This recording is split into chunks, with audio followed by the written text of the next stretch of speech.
Yeah, you were talking about a little bit earlier before we actually started the podcast. It was Animal Crossing during the Nintendo Direct. That's kind of like the Mario Party-esque one. Yeah, I was never really into Animal Crossing. IGN didn't seem to enjoy it. They said that it was lackluster for most part. That although it was like enjoyable because it was like a slow butterfly. Go on, Gabe. Although they enjoyed it because it was like a slower pace, they felt that nothing ever really happened in it. Oh, that's awesome. And that it had poor amiibo usage. Oh, yeah? Where did you get this? It was right here. Huh. Does it work the other way? Nope. Nope, I just see blue. I see nothing. Yeah, but I was like, what the heck? It looks like a little glass. I looked and I was like, Whoa. It's a butterfly. I don't know who this is, man, but...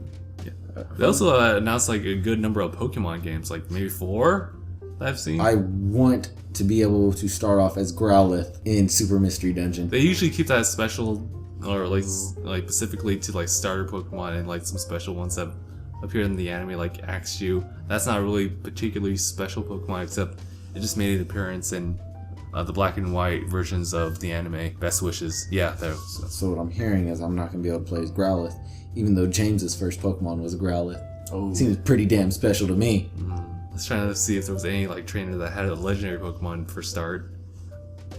But no. But yeah. Not a Pseudo legendary. Pseudo. Maybe. Yeah, I can see that. I don't remember. I can't remember Growlithe's evolved form. Arcanine. Arcanine. He's considered a Pseudo. Ah, okay. The legendary. Arcanine. In fact, that's his type. Type? You know, like there's a rat type and all that. Dog? Like legendary Pokemon, you mean? Like yeah. like registered in the Pokédex? Like like rat, key, all those types of Pokemon where it's like this type. This type or the... Like, plant type. Right. And shit like that. His was a Pseudo legendary. Huh. I think I remember him saying like as just simply like registered the legendary Pokemon. Yeah. Or if anything, legendary dog Pokemon. I know that I got like released today in some areas. I'm pretty sure here in the US, but other places like in Europe is gonna be delayed a little bit. I've seen like just like one playthrough so far. I'm not sure like as far as the popularity of Pokemon Mystery Dungeon. I know that like I've seen comments of people saying, oh, like I've never heard of this game, and someone say like I'll give it like 1 year and people are gonna forget about it. I don't know. It seems interesting to me. It must have been big enough for them to make a sequel. Yeah, especially a pretty ambitious one at that. And like how they started from like the GBA to all the way to the 3DS now. Yeah. And it looks nice too. So I'm gonna look up if I could play as Growlithe at the start of Super Mystery Dungeon. But I'm not sure about like me actually getting the game. What else is there as far as there's the Pokken Tournament, the Shadow Mewtwo. The moment I saw that name, I thought about like, are they making like an XD2 or a Coliseum 3-2?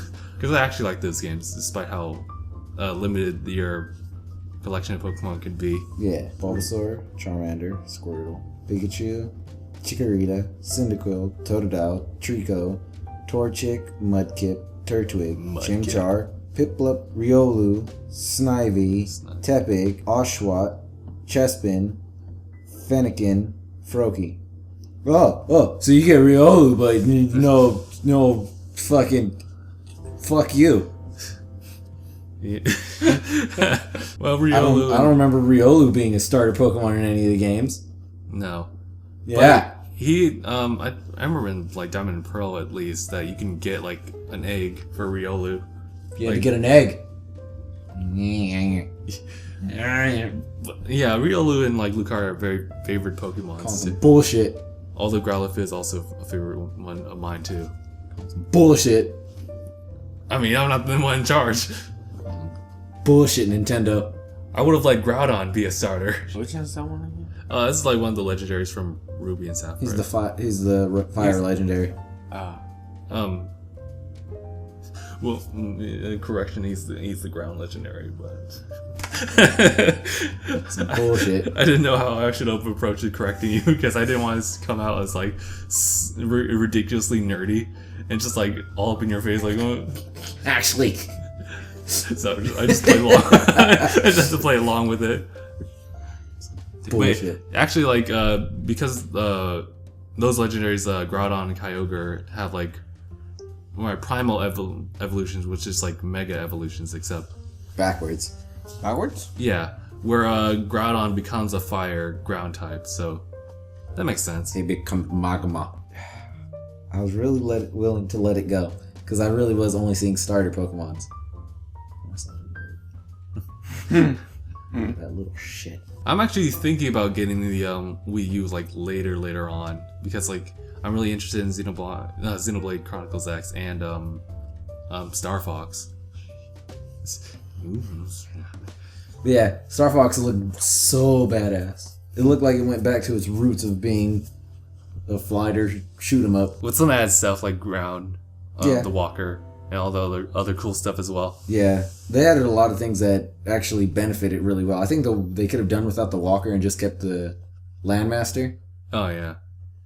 But yeah, other than that, I think it seems pretty freaking flawless, especially with the addition of that helicopter and the sneaker bot. Yeah. Yeah, that's really cool. Like, especially when you get to use the Wii U gamepad to like look at stuff. Especially for the cockpit when you're just like in the R-wing or whatever. Yeah. Yeah, that's gonna be cool. Also for the Nintendo Direct, I really like how they're not just moving on to the next like game project. They're actually just adding on to like what's already existing. So it's And most of it's free, like that. Most of it? Yeah, Right now, all of it. because some of it is new games. yeah.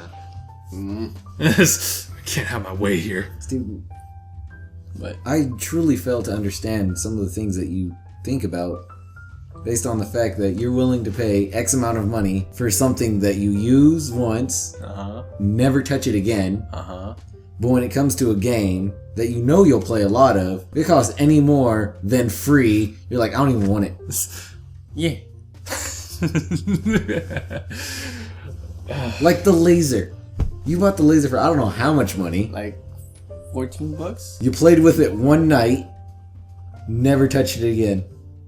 It's fucking painful in the eyes. Alright? You could use it You for bought other the things. airsoft guns. You didn't even play with them that night. You didn't play with them ever. No. Never touched them.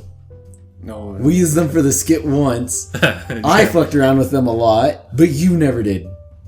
You played with the laser pointer. I'd rather play with fire. I wish I could play with fire. I mean, like if you ever went camping, then you could have a small portion of the fire contribution. I wouldn't entirely trust you with making a fire. Why? I'll burn the forest down? I'll just like look away for a moment, turn it back around. The entire rest of that forest is just like burnt down in an instant. I kind of add a lot. I just And know that's why I don't play with fire, because I don't know this whole place will. I know it will. But yeah, the main games I'm looking forward to as far as Nintendo right now is just Fire Emblem and Bravely Second. I really got problems. Splatoon! Buying stuff. Splatoon's cool. I like how they really are working with that. I like their soundtrack, their theme with it. I want there to be an Isle Delfino map. We were talking It would about go so well. Justin and I kind of talked it over. We were thinking that Isle Delfino would be such an awesome map for them to have. because it's already like Paint affiliated. Oh, watch out! Not. Oh, Not Jake! All right, hold on. Oh my god. You almost broke a lamp. Thank goodness I didn't, right? Oh, I just saw the thing like lean back. I was like, nope. Now we gotta deal with Fat Joe. Lean back. No, yeah, Anaya's legs was just like right at the stand of the light and just kind of almost knocked it over. But You made it darker, man. yeah, I just noticed that like, oh, Just a smidge. just a smidge. I'm just gonna move it like, It's a little brighter. Just a little bit. yeah, it's whatever. But we were talking about it because it seemed like an awesome idea, especially if you have Mario running around washing away the paint. Yeah, or just Bowser Jr. or just both of them. Yeah, and then I mentioned after that, it'd be cool if Bowser Jr. was running around throwing his own paint, but if you paint him with your own color, he starts spreading that around. That'd be really cool. Like, it doesn't last very long that either of them are on the map, but it's enough to kind of like switch the battle up a bit. Yeah, that'd be really cool. And it just like goes to show the promotion of like Mario and maybe potential like a remake to Mario Sunshine if they ever went that route. I really enjoyed Super Mario Sunshine beside the fact that a lot of people really didn't. Yeah. Wait, that's the one with the water? Yeah. Yeah. Yeah. I got that one for free. Oh, yeah? Yeah, like, I forgot why I ordered, and I opened it, I'm like, what the hell is this? Like, it's the wrong system. And I gave it to somebody. They had it. Oh, nice. I always really wanted to have that game for the GameCube. I never did. I did. Oh, I played the hell out of it. I freaking cheated the game a little bit. Yeah? Yeah, how it isn't until towards like the really end of the game that you're supposed to get to the top of the Shine Tower and into that tunnel. Oh, yeah. Pipe. Yeah, I remember that. I wall jumped all the way up there, even at the points where it is too far for you to wall jump. I would jump from one side, jump, and at the pinnacle of my jump, I'd hover, go to the other side, jump, hover, until it got to the point where I was able to continue wall jumping. I had like this much water left, but it was enough to boost me up to the top of the tower. That was great. I cheated the game out of so much shit because of that. How long did it take you to do that? It took me, I'd say about half an hour. Damn. Because I kept falling. I can imagine. What annoyed me, like, particularly was having Yoshi, and you had to, like, move him, like, around across the island just to get to, like, one pipe. Oh. Because you had to ground pound it. Yeah. Yeah, that was a pain. I like it was hard because like the depth perception, particularly like you're in the middle of the ocean just trying to jump between like two boats, and there's just like this little tower that's just built that you just have to jump on top of, and then you have to jump and drop into the other boat, which is pretty thin. I remember that. I was just like, Yeah. The Yoshi mechanic in that game was difficult. yeah. Like way harder than it should have been.